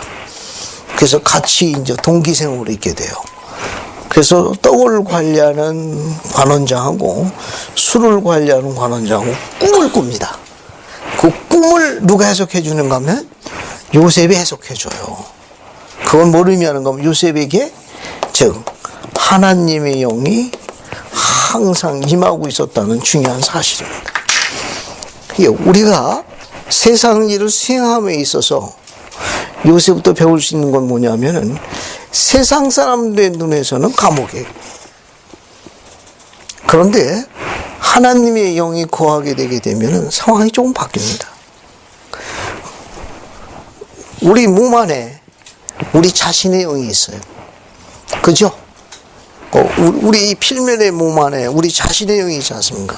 사도 바울은 뭐라고 했는가 하면 우리 몸이, 필면의 몸이 그 안에 있는 내 자신의 영이 하나님의 영혼에 인도받으면 그때 내 몸은 뭘로 전환된다고 그랬습니까? 바울이 뭐라고 가르쳤죠? 성전, 내 몸이 성전으로 전환돼요. 그죠? 그러니까 이 필멸의 육신이 내 몸 안에 내 자신의 영이 있습니다. 전세부터 현세 온 내 자신의 영이 있어요. 거기에 부모를 통해 가지고 필멸의 육신의 그 몸을 입고 있습니다. 그런데 내 자신의 영이 합당하게 생활해서 주님의 영이 내 안에 거하게 되면 내 육신의 몸이 뭘로 지금 전환되죠? 성전으로 전환된다고 가르치셨습니다. 만약에 내가 악의 영을 쫓게 되면 내 몸이 뭘로 바뀌게 되는 겁니까? 이거는 주의 것이 아니라 멸망하게 될 거라고 경고했어요. 여기 요셉이라는 주사랑하는 자가 이 안에 있었습니다. 근데 여기에 하나님의 영이 거하게 되면 여긴 감옥이 아니라 주께서 보실 적에 여기 뭐가 되는 거예요? 성전입니다. 영을 못 느끼는 자들에게는 이건 감옥이지. 그러나 영적인 시각에서 볼 적에 여기 있는 죄수인 요셉이 하나님의 영의 인도를 받고 있다면 이 부분은 인간의 견지에서 볼 적에는 감옥이지만 영적인 물체는 하나님이 함께 요셉과 거하고 있으니까 성전과 같은 거예요. 그래서 우리는 이 가르침에서 우리의 환경과 요소를 전환할 수 있습니다. 요셉을 통해서요. 약간 불편해서 그런 것이지 부끄러운 건 아니에요. 그런 부분이 우리의 생활을 제한하니까 불편한 건데 부끄러워할 건 못해요. 오히려 요셉처럼 하나님의 영이 함께 거할 수 있도록 우리가 성약 안에 충실함을, 의로움만 증거할 수 있다면 오히려 그것이 하나님의 전처럼 영광을 받을 수 있는 하나님의 전으로 전환될 수 있다는 걸 요셉이 가르친 거예요. 요셉이 가르쳤습니다. 그래서 두 관원장이 있거든요. 그래서 40장 1절 봅시다. 자, 거기 보게 되면 술 맡은 자, 술을 맡은 관원장하고 떡을 맡은 관원장이 이제 함께 있게 됩니다. 그죠? 3절 보면 그들은 취니 대장 집안에 있는 옥에 가두니 곧 요셉이 갇힌 것이라. 자, 참 재밌습니다. 여기 또 보세요. 여기 이제 요셉이 갇혀가지고 여기서 나올 수 있는 자신의 것, 이 속박에서 나올 수 있는 소망에 대해 가지고 그는 엄청 몸부림을 쳤을 거예요. 그 희망에 아주 가느다란 실가다 같은 소망이 이제 생기게 됩니다. 왜? 이 떡 관리하는 장하고 술 관리하는 관원장이 들어옵니다. 이 관원장들은 이제 직급 있는 자들인데 하나님께서 주 사랑하는 자를 위해 가지고 어떻게 그분이 업그레이드 하는지 한번 보세요. 요셉이 있는 감옥에 떡 관원장하고 술 관원장이 나옵니다. 꿈을 꿨어요. 그걸 누가 풀어주죠? 하나님의 영의 인도를 받은, 성신영의 인도를 받은 요셉이 꿈풀이를 해줍니다. 이 떡 관리하는 자고 술 관리하는 관원장은 누가 살아남아요? 술이요. 떡은 어떻게 했는가 하면 내 떡광주리에 새들이 와서 먹어버렸다고 그래서, 그죠? 뭐라고 했는가 하면, 이건 당신은 이제 복직하지 못하고, 바로가 목을 맬 거라고 이야기했어요. 그래서 술 관리하는 자는 뭐라고 했습니까? 당신은 복직될 거라고 이야기했어요. 그래서 요셉이 술 관리하는 관원장이 뭘 부탁합니까? 당신이 혹 잘 돼서 나가는 것에 대한 내 꿈이 맞거들랑 내가 아무 죄도 없이 여기 갇혀있는 나의 억울함을 바로에게 이야기하여 나를 여기서 벗어나게 해주옵소서라고 통첩해달라고 이야기하죠. 근데 술 관리하는 자는 이 감옥에 나가고 난 다음에 어떻게 했습니까? 나가는 날 당시 요셉을 기억하지 못했어요. 무려 몇 년 동안이나? 2 years. 그 2년 뒤에 바로가 꿈을 꿀 때, 그때 꿈풀이 소년, 그때 기억하게 되는 거예요. 그러니까 술 관리하는 관원장이 전혀 기억 안 해주니까 요셉의 그나마 마지막 실 같은 희망도 어떻게 되는 그런 겁니까? 문자 그대로 무슨 가사 마냥 꿈은 사라지고. 그 기록입니다. 한번 보세요.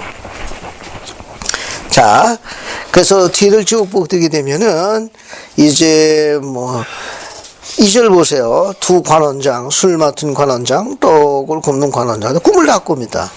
다 꿈을 꾸는데, 자, 그 다음에 어딜 보시는가 하면은, 9절 보세요. 술 맡은 관원장이 꿈을 꾸는 것을 이야기해 줍니다. 이야기해 주고, 그래서 14, 15절 보세요. 14, 15절 보면, 당신이 잘 되시거든 나를 생각하고 내게 은혜를 베풀어서 내 사정을 바로에게 아뢰어 이 집에서 나를 건져 주소서. 나는 히브리 땅에서 끌려온 자 여기서도 오게 가치를 행하지 아니하였더라. 그런데 어떻게 됐어요? 그죠? 뒤에 보세요. 뒤에 다 21절 바로의 술 맡은 관원장은 전직을 회복하여, 그리고 22절 떡을 굽는 관원장은 매달렸습니다. 요셉 해석대로 됐고, 23절 뭐라고 되어 있죠? 술 맡은 관원장이 어떻게 됐습니까? 요셉을 기억하지 못하고 그를 잊었더라. 아까 그랬죠? 요셉은 어떤 사람이라고 했습니까? 잊혀진 사람이에요. 여기서 우리는 뭘 배울 수 있죠?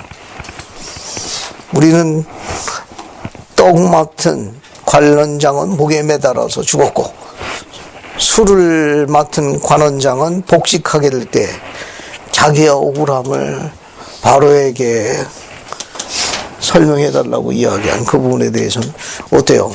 아예 기억도 못했죠. 경전의 이 부분에서 우리는 또 뭘 공부할 수 있습니까? 술 맡은 관원장으로부터 뭘 배울 수 있어요? 경전에서 뭘 배울 수 있습니까? 그렇죠. 여러분 생각, 세상 인심이 그런 거예요. 세상 인심을 배우는 거예요. 우리 조상들이 얘기했죠. 어디 들어갈 때고 나올 때고 다르다고. 똑같은 거예요. 세상 인심이 저런 거예요. 아쉬울 땐 그렇지만 그것이 이루어지고 난 다음에는 눈길조차 안 주는 거예요. 아예 잊어버렸어. 아예 생각도 못했고. 그냥 자신이 아주 그냥 긴하고 엄청나게 뭐라고 그럴까요? 정말 긴급해서 촉박할 적에는 막 금방이라도 그냥 다 내줄 것 같지. 근데 어때요? 그거 이루어지고 나면, 뒤돌았으면, 상관없는 거예요. 세상 인심을 배우는 거예요. 그러니까 세상은 기억 안 해주지만, 누구는 항상 기억하고 있습니까? 여호와께서는 요셉을 잊어버리지 않으셨어요. 세상은 요셉을 기억하지 않아줬지만, 기억을 안 해줬지만, 여호와께서는 요셉을 기억하고 계셨습니다. 어떻게 되나 한번 봅시다. 이제 드디어 이제 바로가 꿈을 꿉니다. 바로가 꿈을 꿔요. 41절. 자, 거기에 만 2년 후에, 바로 만 2년 후니까, 술 맡은 관원장이 나가고 나서 만 2년이니까, 최소한, 요셉이 감옥에는 2년 이상 있었다는 것이 이상한 거예요. 이미 여기 죄수로서 감옥에 있었다가 이 술 맡은 관원장이 들어온 거거든. 그래서 풀려줘서 나갔는데, 그로부터 2년이 지났다고 그러니까 최소 2년 이상은 감옥에 있었던 거예요. 그래서 꿈을 꾸죠. 꿈꾸는 내용. 자, 꿈꾸는 내용입니다.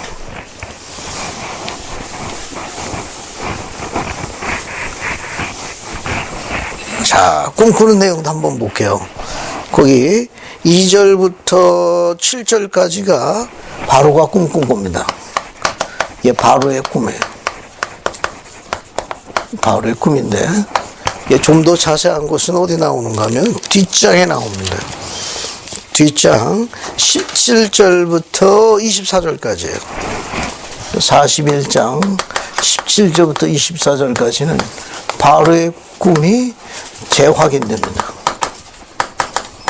재확인돼요. 그죠? 그래서 우선 꿈을 잠시 한번 찾아볼게요. 윤지훈 형제님, 41장 2절부터 7절까지 한번 읽어봐요. 꿈 얘기를 한번 들어볼게요. 2절부터 7절까지 41장. 눈이 아름답고 살찐 일곱 안소가 강가에서 올라와 밟아 가서 뜯어먹고 그 뒤에 또 흉하고 파리한 다른 7 암소가 나일강 강가에서 올라와 그 소와 함께 나일강 가에 서 있더니 그 흉하고 파리한 소가 그 아름답고 살찐 7 소를 먹은지라 바로가 곧 깨었다가 다시 잠이 들어 꿈을 꾸니 한 주위에 무성하고 충실한 7 이삭이 나오고 그 후에 또 가늘고 동풍에 마른 7 이삭이 나오더니 그 가는 7 이삭이 무성하고 충실한 7 이삭을 삼킨지라 바로가 깬즉 꿈이라. 감사합니다. 한번 조금 더 정리를 해보죠. 자, 한번 정리를 좀 해봅시다. 자, 그러면 여기 제일 먼저 그 강가에 뭐가 나왔어요? 아름답고 살찐 뭐라고 되어 있습니까? 7 암소가 강가에서 올라와 가지고 이제 갈밭에서 뜯어먹고 있었어요. 조금 있다 보니까 뭐가 나타났습니까? 조금 있으니까 뭐가 나타났어요? 흉하고 파리한 다른 7 암소가 나타났습니다. 그죠? 그 다음에 또 깼다가 또 다시 잠이 들었습니다. 5절에 보면. 그 다음에 또 뭐가 나왔습니까? 무슨 꿈 꿨어요? 무성하고 충실한 7 이삭을 봤어요. 아주 그냥 실한 이삭입니다. 조금 있다가 또 뭐가 나타났습니까? 가늘고 동풍에 마른 7 이삭입니다. 7 이삭. 자, 우선 요 꿈을 여기를 먼저 여기까지 한번 정리해 볼게요. 바로가 꿈을 꿨는데 아름답고 살찐 7 암소가 갈밭에서 뜯어먹고 있었는데 조금 있다가 흉하고 파리한 7 다른 암소가 나타나가지고 어떻게 했죠? 이 흉하고 파리한 7 암소가 앞에 아름답고 살찐 암소 어떻게 했습니까? 먹어치웠어요. 그러면 좀 토실토실이 되는데 여전히 어떻게 했습니까? 여전히 흉하고 파리하고 아주 말랐습니다. 다시 꿈을 꿨어요. 풍성하고 충실한 7 이삭을 봤는데 가늘고 동풍에 마른 7 이삭이 삼켜버렸습니다. 그런데 어떻게 됐습니까? 여전히 가늘고 실하지 않았어요. 뒤에 봅시다. 뒤에 17절부터 24절 봅시다. 뒤에 보세요. 뒤에 17절부터 24절까지 보면은 21절 보세요. 21절. 요거는 바로가 요셉에게 이야기할 때 상황을 좀 더 자세히 이야기합니다. 거기 보면 20절부터 그 파리하고 흉한 소가 처음에 7 살찐 소를 먹었으나 먹은 듯 하지 않냐고 여전히 흉하더라. 그죠? 여전히 흉하더라. 그래서 이제 바로가 이제 그 꿈을 이야기하는데 우선 앞에서부터 보세요. 앞에 8절. 앞에 41장 8절 보게 되면 그 바로가 애굽의 점술과 현명한 자들을 모두 불러서 꿈을 얘기했는데 해석하는 자가 있었습니까? 해석할 수 없고 왜 해석을 못했죠? 왜 해석을 못했어요? 애굽의 점술가하고 그 현자들이 왜 바로의 꿈을 해석을 못했습니까? 계시는 감사합니다. 중요한 거예요. 따르는 그러로부터 응답을 받는 거예요. 이건 하나님의 것이. 그러니까 하나님을 따르는 자에게 응답이 가는 것이죠. 근데 애굽의 점술사와 현자들이라고 나와 있는 이 박사들은 하나님을 따르는 게 아니라 세상을 따르는 자이기 때문에 그곳에서는 이 꿈을 해석할 수가 없어요. 하나님께 주신 거거든. 따라가는 그노로부터 응답을 받았습니다. 그걸 뭐라고 그러냐? 하나님의 영이라고 해요. 그래서 뒤에 보게 되면 14절 보세요. 14절 봅니다. 이제 술 맡은 관원장이 이제 히브리 청년을 이제 소개합니다. 그 12절 보면 그 히브리 청년이 꿈을 잘 풀더라. 바로에게 추천합니다. 그 14절 바로가 사람으로 요셉을 부르매 그를 옥에서 내놓고 그다음에 뭐라고 되어 있어요? 요셉이 곧 뭐 했습니까? 수염을 깎았습니다. 그게 히브리 사람들은 수염을 길렀지만 애굽 사람들은 수염을 안 길렀어요. 이렇게 나중에 형들이 요셉을 알아보지 못한 것의 이유 중에 하나가 됩니다. 왜냐하면 히브리 사람들은 수염을 길렀는데 여러분 뭐요? 가끔 뉴스 보면 통곡의 벽에 그 랍비들 검정 모자 쓰고 검정 싱글 슈트 입은 분들이 정말 그분들 얼굴이 어때요? 다 수염을 길렀습니다. 그 랍비들 다 수염을 길렀다고. 수염을 깎았다는 말은 뭐냐면은 이제 나중에 형들이 이제 알아보지 못하는 다른 요인도 됩니다. 15절 보세요. 바로가 요셉에게 이르되 내가 한 꿈을 꾸었는데 그걸 해석한 자가 없는데 들은즉 너는 꿈을 들으면 능히 푼다고 하더라. 16절 보세요.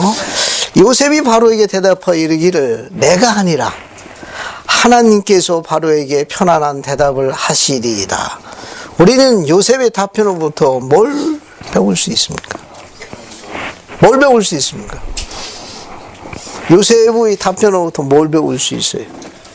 이거는 뭘 배울 수 있습니까? 여기 바로가 물었거든요. 너는 꿈을 잘 푼다 하더라. 요셉이 바로에게 대답하기를 내가 아니라, 내가 꿈을 푸는 자가 아니라 하나님께서 바로에게 편안한 답변을 하시리라. 나는 그분의 도구일 뿐이지 내가 그분이 아닙니다. 이 말은 요셉에 대해서 우리가 뭘 배울 수 있죠? 그가 지금 어떻습니까? 칠판 보세요. 사랑받는 아들에서 종에서 지금 뭐까지 가 있습니까? 지금 죄수로서 지금 바다까지가 감옥에 있는 상태예요. 그 다음에 이제 바로한테 올라갔습니다. 여기 바로한테 나가요. 여기 조금 더 그려보세요.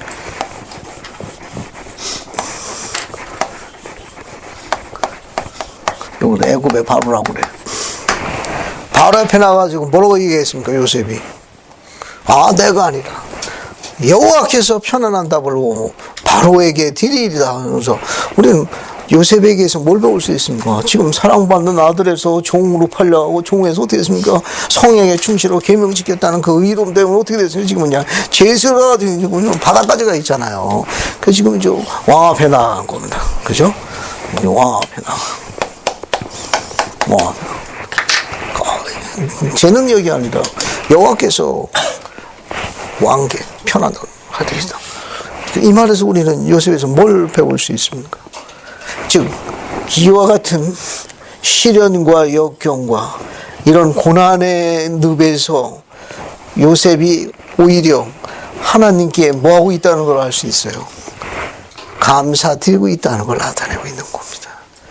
오히려 여기는 이러한 같은 자신의 계명에 불순종한 것이 아닌 그런 상황에 처절한 그런 곤경과 고통을 겪고 있음에도 불구하고 그 고통과 좌절과 그런 조롱과 모든 설명할 수 없는 그런 복합적인 모든 것, 즉 그를 그렇게까지 만든 최악의 많은 것들까지도 뭐하고 있는 겁니까? 오히려 주님께 그것까지도 감사하고 있는 간증을 보이는 장면이 바로 그 답변이에요.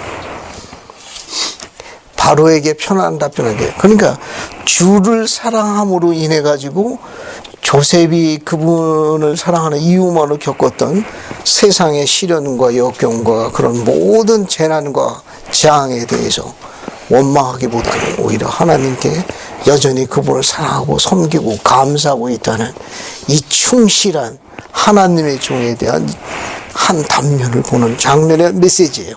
이 메시지가. 그래서 25절부터 쭉 보시게 되면은, 자, 이제 요셉이 바로에게 꿈을 해석합니다. 자, 한번 쭉 훑어보고 정리해 볼게요. 7 남소도 역시 7회요. 7 좋은 시작도 7회다. 여기 나온 7은 뭘 나타낸다는 겁니까? 이거는 전부 7년을 나타낸다는 거예요. 그죠? 두 개가 똑같이 똑같다는 겁니다. 그래서 29절 보게 되면 뭐라고 이야기하는가 하면 온 애굽 땅에 7회 큰 풍년이 있겠고 7회 흉년이 들므로 애굽 땅에 있던 풍년을 다 잊어버리게 되어 이 땅의 기근으로 멸망할 것입니다. 32절 바로께서 꿈을 2번 꾸신 것은 하나님께서 이 일을 하시기로 작정하셨으니 속히 이 일을 하실 것입니다. 여기 보세요. 여기도 똑같아요. 흉하고 파리한 일곱 암소, 뭐 가늘고 동포 이런 일곱, 여기 전부 7년을 이야기하는 겁니다. 다만 아름답고 살찐 것보다 충신한 이거는 풍년을 상징하는 거고, 흉하고 파리한 가늘고 동포에 많은 건 뭘 상징하는 거예요? 흉년을 상징하는 겁니다. 그래서 이게 앞에 게 먼저 나온 것은 7년의 풍년이 계속해서 어떻게 되는 거예요? 7년의 풍년이 하나, 둘, 셋, 넷, 다섯, 여섯, 일곱 이어지고 난 다음에 뒤에 뭐가 오는 겁니까? 흉년이 오는 거예요. 하나, 둘, 셋, 넷, 다섯, 여섯, 7개. 근데 이 흉년이 너무 심해가지고, 이게, 여기 나와 있는데 이게 먹어치우고, 삼켜버렸지만 여전히 깡마르고, 실하지 않았다고 그랬으니까, 뒤에 흉년이 너무 이게 커가지고, 앞에 풍년을 기억하지 못한다는 거예요. 예, 기억하지 못한다는 거예요. 해석하면서, 바로에게 이렇게 제안했습니다. 그래서 33절 이제 바로께서는 명철하고 지혜 있는 사람을 그 애굽 땅을 다스리게 하소서. 그래서 34절 나라 안에 감독관을 두어 해마다 여기 풍년에 이 풍년이 들었을 적에 몇 분의 몇? 5분의 1을 뭐 하라고 그랬습니까? 비축하라고 그랬어요. 몇 년 동안? 7년 동안입니다. 7년 동안 5분의 1을 비축했다가 그 뒤에 이 36절 즉 이와 같이 그 공모를 이 땅에 조정하여 애굽 땅이면 7회의 흉년을 대비하시면 땅의 흉년으로 말하여 망하지 아니할 것이다. 지금 해석만 할 뿐이라도 모두 제안했어요. 방법까지 제공했죠. 꿈만 해석한 게 아니라 그 풍년을 이겨낼 수 있는 대안까지 제안했습니다. 그래서 37, 38 한번 쭉 보세요. 봤습니까? 그래서 37절부터 39절까지 한번 읽어보죠. 이 내용도 아주 재미있는 내용입니다. 이것도. 그래서 저기 배준수 형제님 한번 읽어봐요. 37절부터 39절까지. 바로와 그의 모든 신하가 이 일에 좋게 여깁니다. 바로가 그의 신하들을 부르되 이와 같이 하나님의 영에 감동된 사람을 우리가 어찌 찾을 수 있으리요 하고 요셉에게 이르되 하나님이 이 모든 것을 내게 보이셨으니 너와 같이 명철하고 지혜 있는 자가 없도다. 감사합니다. 자, 거기 바로에게도 요셉이 하나님의 영으로 감동된 사람이라는 걸 어떻게 바로가 알 수 있었죠? 거기 바로가 요셉에게 뭐라고 합니까? 신하들이 이르기를 우리가 이와 같이 하나님의 영으로 감동된 사람을 우리가 어디서 찾을 수 있으리요? 바로가 이야기하는 거예요. 바로가 요셉의 말을 해석과 대안을 듣고 난 다음에 자 이거는 바로가 요셉에게 이야기했습니다. 여기 있는 모든 문무백관들에게 이렇게 하나님의 영으로 감동된 자를 우리가 어디서 찾을 수 있겠는가? 그럼 우리 여기서 두 가지를 공부할 수 있는 거예요. 요셉에게 누가 함께하고 있는 거예요? 하나님 함께 계신 겁니다.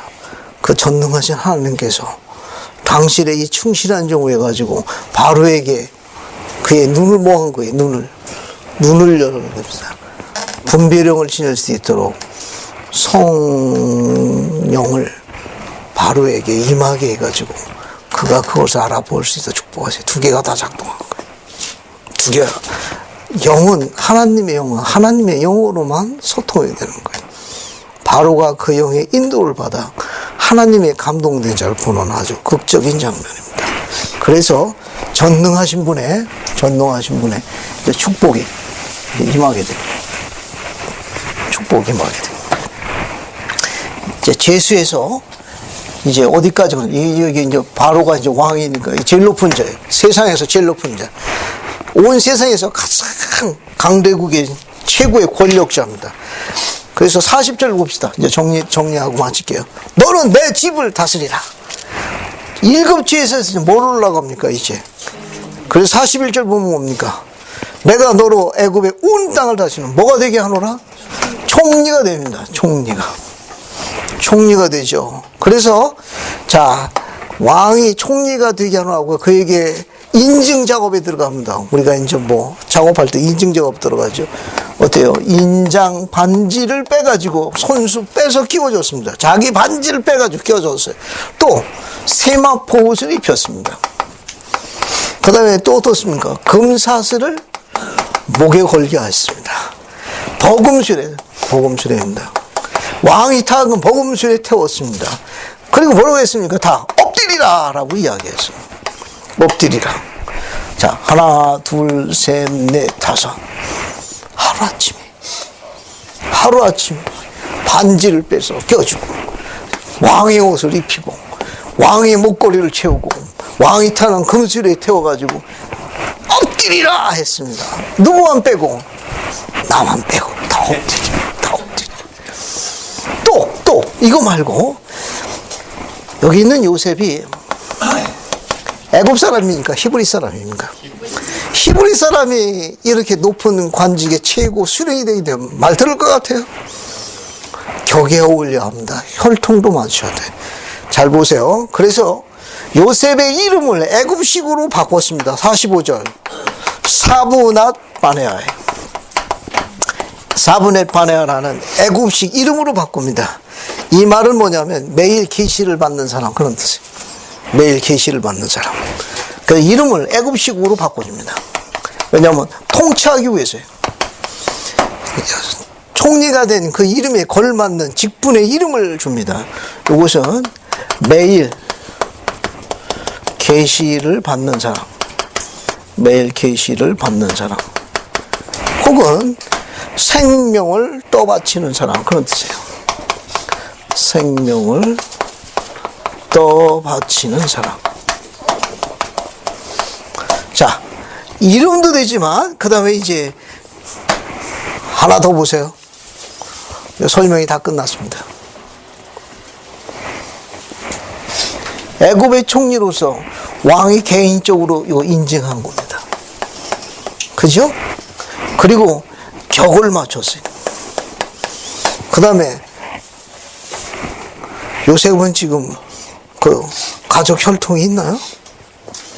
없죠. 그래서 그 나라에 가장 품격이 있는 딸하고 결합시켜서 여기 가문을 형성합니다. 그러니까 그 나라에서 가장 존경받는 온이라는 도시에 있어요. 온 도시의 제사장 베다바라의 딸과 결혼합니다. 딸 아스낫을 허락합니다. 아스낫과 결혼해요. 그래서 45절 보면 요셉의 이름을 사브낫 바네아라 칭하며 온은 저기 도시 이름입니다. 제사장 보디베라의 딸 아스낫을 그에게 섬겨라. 이게 최상층 가문입니다. 애굽의 최상층 가문하고 이건 뭐 왕의 명 아니까 뭐 꼼짝 못하게 최상층 하루아침에 1급제에서 최상층 귀족으로다가 성천합니다. 그래서 요셉이 나아가 애굽 온 땅을 순찰하니라. 다 끝났습니다. 46절. 요셉이 애굽 땅 바로 앞에 설 때 그의 나이 몇 세라? 그의 나이 몇 세라? 30세. 30세입니다. 종으로 팔려갈 때가 몇 세라? 아까 몇 세라고 그랬습니까? 17세예요. 자, 종으로 팔려갔다 제수로 갔다가 총리 가는데 몇 년 걸린 겁니까? 13년.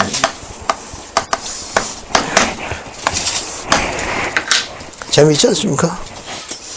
이런 드라마틱하게 사는 사람은 없을 거예요. 요셉만큼. 없을 거예요. 참고상으로 이야기할게요. 온 제사장, 이 보디베라의 딸 아사인데 경전학자들의 조사에 의하게 되면 셈족 출신이랍니다. 셈족. 그러니까 히브리 혈통입니다. 지금 이 얘기를 드리는 이유 중에 하나는 우연이라고요? 아닙니다. 주님은 미리 다 예비하신 거예요. 자신의 이런 거룩한 당신의 종에게 걸맞는 거룩과 따라 혈통과 가문을 오래전의 셈종 하란 땅의 같은 족속들입니다. 그들을 애굽으로 이주시켜가지고 애굽의 제사장을 세우고 요셉의 아내로 예임하셨습니다. 우연이라고요? 주님의 일에 우연은 없습니다.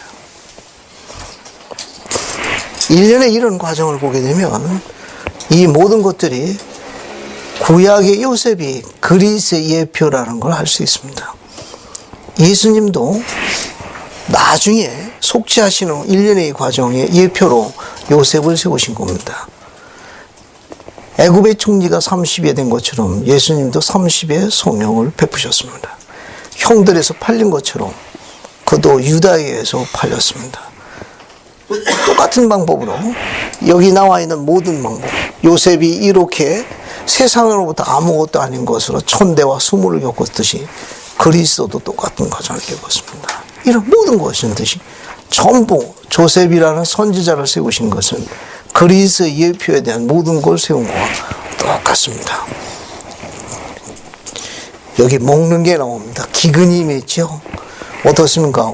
애굽과 온 세상을 다 먹여 살립니다. 누구도 먹여 살리죠. 자기 혈족 이스라엘 가문도 먹여 살립니다. 주님도 어떻습니까? 똑같이 그분은 생명의 떡입니다. 그분도 온 세상을 구원하시지 않습니까? 예표입니다. 여러분들도 각각 혈통과 가문의 그런 예표의 증인으로 삼으신 분들입니다. 오늘 구약의 이런 과정을 통해 가지고 두 가지를 기억해야 합니다. 하나님을 하나님으로 섬기는 자들을 그분께서 기억하십니다. 잊혀진 세상으로부터 감옥에 있다 하더라도 주님은 그를 기억하십니다. 그리고 언제나 그를 영화롭게 하는 자를 주님께서 영화롭게 하십니다. 한순간에. 오늘은 요셉을 통해서 그런 한 위대한 신앙의 선조를 공부했습니다. 다음 주는 50장 끝까지 쭉 읽어보시고 그 다음에 이제 보시면 이제 축복에 대해서 나옵니다. 가장과 축복이 나오는데 그거 공부하고 출애굽기로 들어가겠습니다. 예수 그리스도 전합니다. 아멘.